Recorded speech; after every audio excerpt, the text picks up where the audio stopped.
Saludos cordiales, estimados amigos y hermanos. Seguimos con la serie con el objetivo de examinar el alcance del estudio bíblico impartido en la organización religiosa. El estudio, como siempre, es presentado con una exégesis neutra e independiente, fuera de toda confesión religiosa y libre de cualquier dogma. El título de esta cuarta lección es La doctrina en la Iglesia cristiana. El texto que sirve de base al estudio está en la primera carta del apóstol Pablo a los Corintios, en 1 Corintios capítulo 11, versículo 2, que dice: Los alabo, porque en todas las cosas se acuerdan de mí y conservan las tradiciones tal como se las he transmitido. El autonombrado apóstol de los gentiles, Saulo de Tarso, es un ciudadano judeo-romano de cultura griega que critica y combate la ley de Moisés y las costumbres judías. Pablo es el creador del pensamiento religioso basado en la figura del Cristo idealizado y divinizado, según su propio evangelio. Con la entidad divina por él concebida, elabora una nueva tradición cristológica que enseña, promueve y defiende con uña y diente. El apóstol forja la nueva tradición religiosa de su propia autoría, la que está íntegramente alineada a los intereses del Imperio Romano y en total oposición a los israelitas. Por este hecho, Pablo es considerado por los israelitas un traidor de su pueblo y de su religión.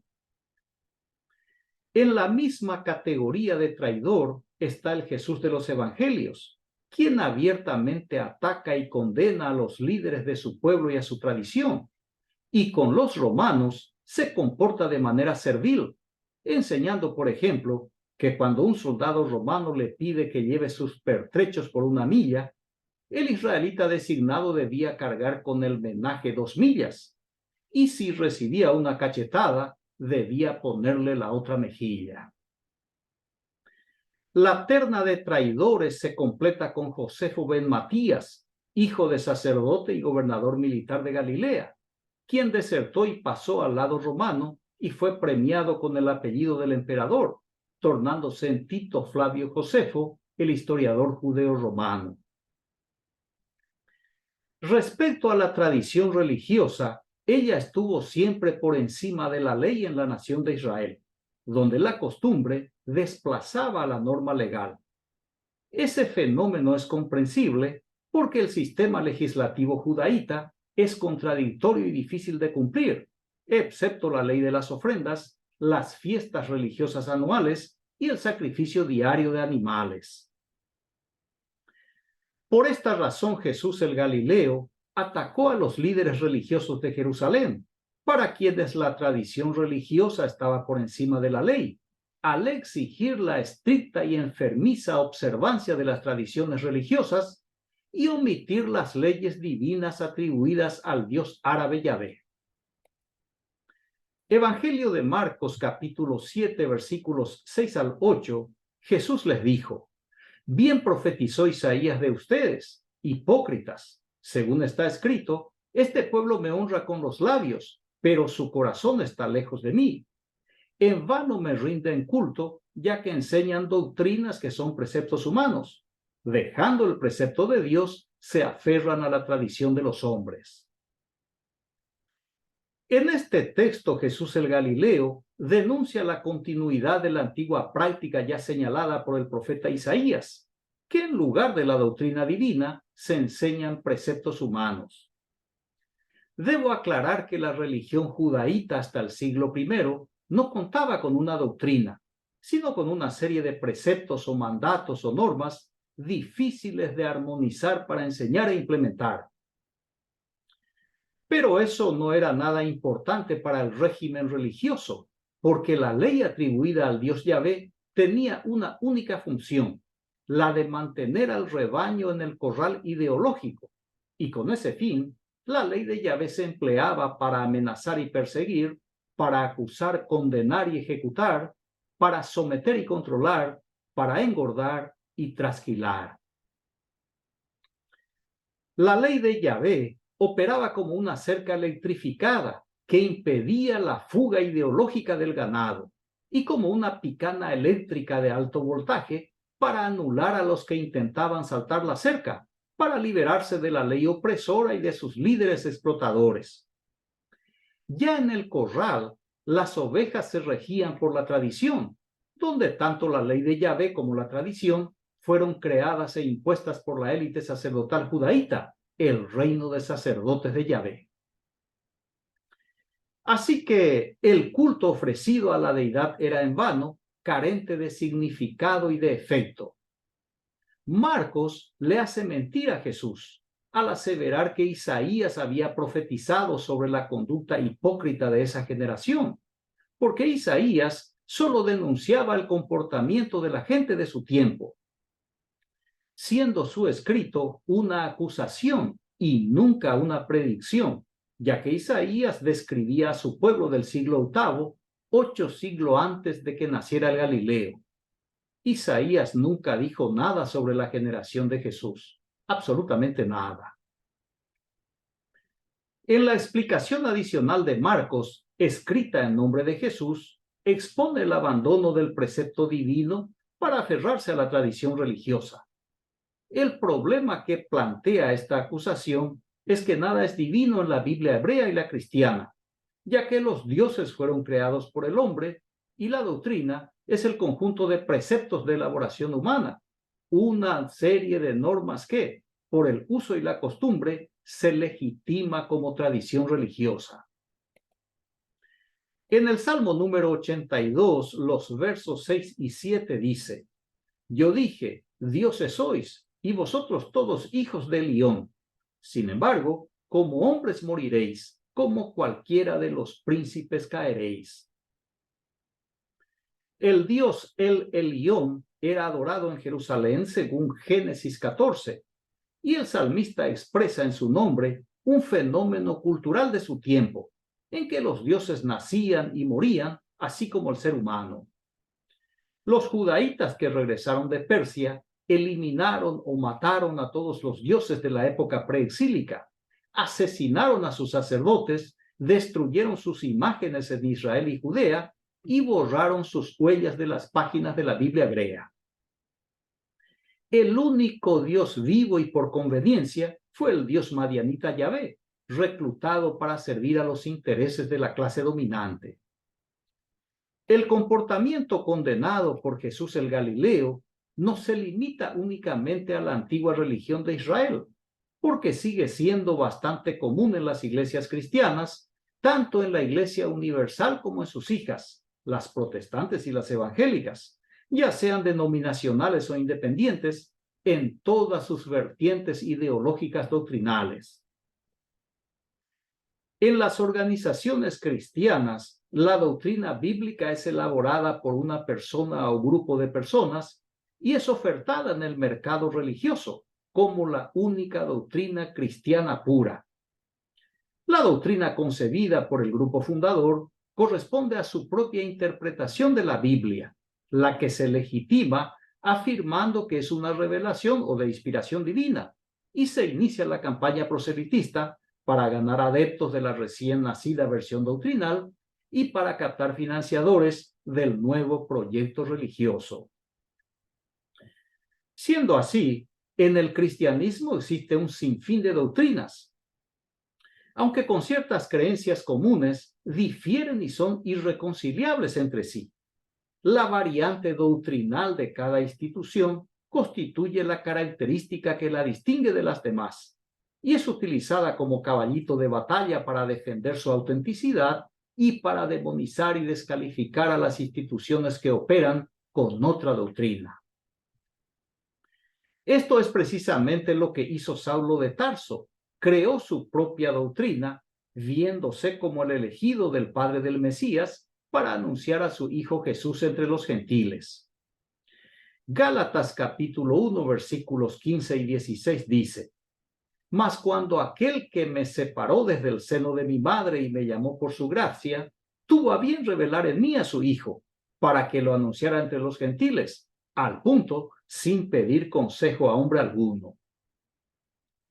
El procedimiento de Pablo se repite a lo largo del tiempo en las organizaciones cristianas, donde la doctrina se prepara a la carta, según la habilidad del cocinero y de acuerdo con el paladar de los consumidores del plato doctrinal religioso. Además, en cada institución religiosa existen miembros que no están de acuerdo con ciertos puntos doctrinales, pero que sigue adentro por tradición o por amistad o por cualquier otra causa. Pero si se trata de un líder, es común que abandone la congregación para iniciar una nueva iglesia con su propia versión doctrinal. Pablo no cita el nombre del Dios que le llamó, si fue el Dios judaíta Yahvé o el Dios israelita Él, porque en su doctrina el Padre es totalmente irrelevante, pero el Hijo sí es importante, tanto que sustituye al mítico Moisés en el papel de mediador, de legislador y redentor. En la mitología cananea, el dios El tuvo varios hijos con la diosa Ashera, mientras que Yahvé no tuvo ningún hijo, ni con su consorte la diosa Ashera, ni con su amante la diosa Anat. Así que el Dios de Pablo, quien quiera que fuese, le apartó antes de nacer y le reveló a su hijo para que le predicase entre los gentiles. Y este testimonio de Pablo tiene eco en todos los fundadores de nuevas instituciones cristianas, porque relatan una experiencia similar al de Saulo de Tarso. Ahora, vea cómo Pablo se contradice en la misma epístola. En el capítulo 1, en Gálatas 1, 11 y 12 dice: porque les hago saber, hermanos, que el evangelio anunciado por mí no es de orden humano, pues yo no lo recibí ni aprendí de hombre alguno, sino por revelación de Jesucristo. En el texto anterior, Pablo afirmó que su mensaje o doctrina le fue revelado por su Dios, quien a su vez es el Padre de Jesús. Pero en unas líneas antes, sostuvo que su pensamiento religioso recibió por revelación de Jesucristo. La mentira de Pablo quedó registrada en esta carta, justamente en la epístola que es considerada auténtica por los académicos. Otra actitud intencionalmente deshonesta y manipuladora de Pablo está en 2 Corintios capítulo 5, versículo 16, que dice: de manera que nosotros de aquí en adelante a nadie conocemos según la carne, y aun si a Cristo conocimos según la carne, ya no lo conocemos así. Pablo prohíbe a sus seguidores hablar del Jesús de carne y hueso, del Jesús de la historia. En su lugar, ordena que se hable solo del Cristo de su autoría, del Cristo creado por Pablo. De esta manera, Pablo ignora y pisotea además la afirmación hecha por Jesús de Galilea en Mateo capítulo 24, versículo 35. El cielo y la tierra pasarán, decía Jesús, pero mis palabras no pasarán. La doctrina de Pablo es totalmente diferente a la de Jesús de los evangelios y es contraria a las leyes atribuidas al Dios Yahvé, entregadas a Moisés en el desierto, según la leyenda del Éxodo. A Pablo, un judío con cabeza griega y ciudadanía romana, ¿qué le podría enseñar el hijo de un carpintero, un celota sin profesión ni educación? Para Pablo, Jesús era un donadie, y así lo demostró en sus epístolas, al ignorar completamente las enseñanzas y el pasado histórico del toro norteño, Jesús el Galileo. Lo que Pablo hace es sepultar íntegramente al Jesús real e imponer con su doctrina al Cristo ideal, como la única y genuina tradición válida en materia de cristianismo. El resto, todos los demás cristianismos primitivos y los preceptos de la Biblia hebrea, para Pablo, constituyen una basura, del cual nada pudo rescatar, según sus propias palabras en Filipenses capítulo 3, versículo 8. Dijo allí: y ciertamente aún considero todas las cosas como pérdida por la superioridad del conocimiento de Cristo Jesús, mi Señor, por el cual perdí todas las cosas y las tengo por estiércol para ganar a Cristo. Así se fabrican las doctrinas, como Pablo lo hace. La suya es superior y el resto es estiércol. pero su obra despide un hedor más fuerte todavía, porque elaboró una doctrina contraria a los principios religiosos de Israel, para servir al Imperio Romano como herramienta de persecución a los judíos, y al mismo tiempo como instrumento de control de los pueblos conquistados por el Imperio Romano. A su pensamiento doctrinal, Pablo denomina las tradiciones, sabiendo que su nueva religión es una mezcla de zoroastrismo, judaísmo, estoicismo y platonismo. Segunda de Tesalonicenses 2:15 dice: Así pues, hermanos, manténganse firmes y conserven las tradiciones que han aprendido de nosotros, de viva voz o por carta.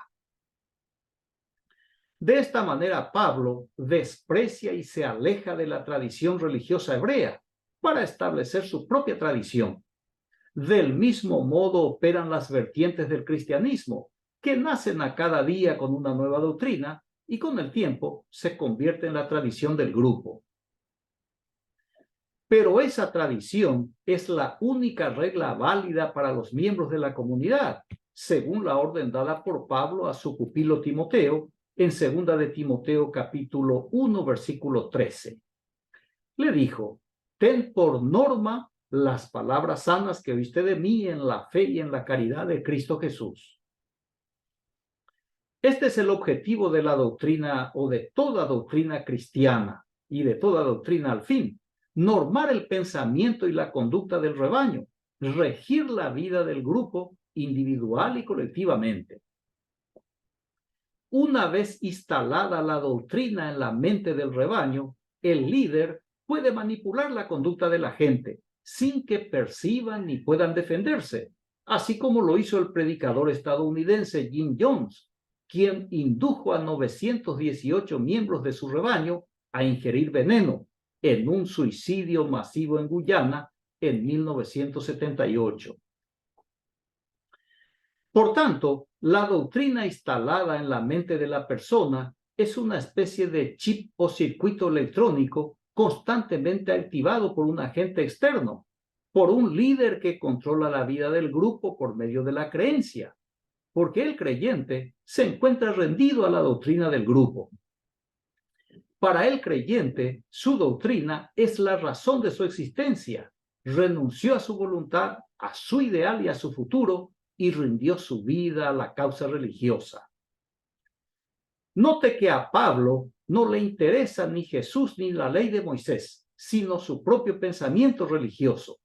De igual manera, la institución cristiana, cualquiera sea, no enseña la Biblia, sino la doctrina de la organización, la interpretación de su autor, la creencia de su fundador. Precisamente la doctrina que le distingue, la norma autorizada por el grupo, es la materia que debe ser enseñada dentro y fuera de la institución religiosa. Esa fue la orden de Pablo a su discípulo en 2 de Timoteo capítulo 2, versículo 2. Le dijo: lo que has oído de mí ante muchos testigos, esto encarga a hombres fieles que sean idóneos para enseñar también a otros.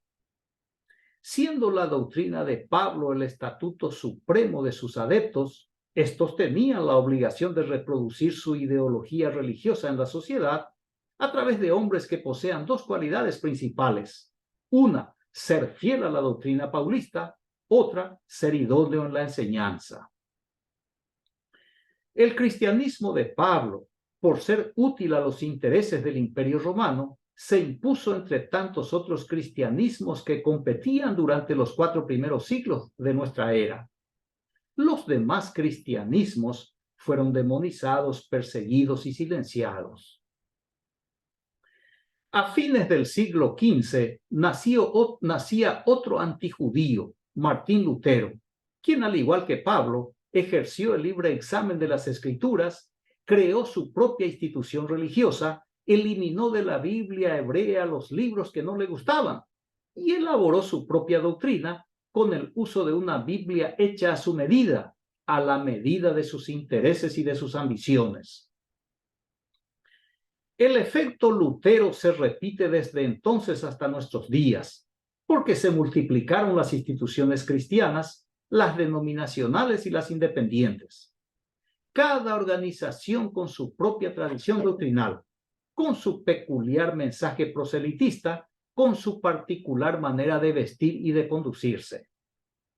Pero todas ellas, absolutamente todas, afirman como Pablo haber recibido una revelación especial. Y al igual que Pablo, se cree portador de la única doctrina sana, tanto que rechaza el compañerismo de otra institución que pregona la misma deidad. Y lo hace bajo la excusa de no contaminarse con una doctrina distinta, la que a sus ojos es torcida y dañina, incluso herética y demoníaca. Esta es precisamente la orden impartida a los cristianos en la segunda epístola de Juan. Segunda de Juan, versículos 10 y 11 dice: si alguno va a ustedes y no les lleva esta doctrina, no los reciban en casa ni los saluden, pues el que los saluda se hace solidario de sus malas obras. Vea hasta qué punto llega el fanatismo religioso bíblico. Promueve la falta de respeto al prójimo a tal punto de despreciar e ignorarle, incluso de odiar a su semejante. La causa del fanatismo religioso consiste en que el grupo cree que su doctrina es la sana o la pura y desprecia a todo aquel que tiene una creencia distinta porque percibe como una amenaza a su creencia. Siendo así, rechaza a cualquiera que piensa diferente porque se encuentra completamente alienado, enceguecido y atrapado por su tradición doctrinal. En materia de doctrina cristiana, es un delirio creer que un solo grupo posee el monopolio de la autenticidad doctrinal, ya que ninguna doctrina resiste a la más ligera crítica. Todas las organizaciones religiosas, aunque tengan un discurso hipócritamente abierto e inclusivo, en la práctica, todas ellas encarnan la advertencia de Pablo a los Gálatas. Gálatas capítulo 1, versículos 8 y 9. Dice Pablo: pero aun cuando nosotros mismos o un ángel del cielo les anunciare un evangelio distinto del que les hemos anunciado, sea maldito. Como les tengo dicho, también ahora lo repito, si alguno les anuncia un evangelio distinto del que han recibido, sea maldito.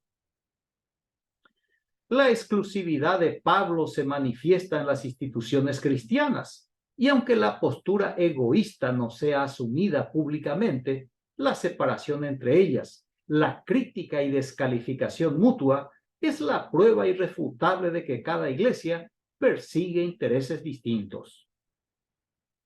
Así, el Jesús en cada organización tiene un ropaje diferente, porque cada grupo le viste un traje confeccionado con la talla de su doctrina.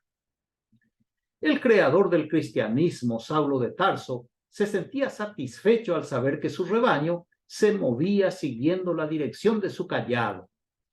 Primera Corintios 11:2 dice Pablo: los alabo, porque en todas las cosas se acuerdan de mí y conservan las tradiciones tal como se las he transmitido. El texto refleja la satisfacción del dirigente cuando la gente se somete a la tradición de la comunidad. Cuando se obedece, el líder alaba a la congregación, pero cuando no, el líder maltrata, insulta, hiere y difama, y después justifica su acto nocivo y abusivo diciendo, abro comillas, porque los amo les regaño, es por el bien de ustedes y para la gloria de Dios. Cierro comillas. Muy bien, concluyo la exposición con la postura también intransigente y autoritaria del reformador alemán Martín Lutero.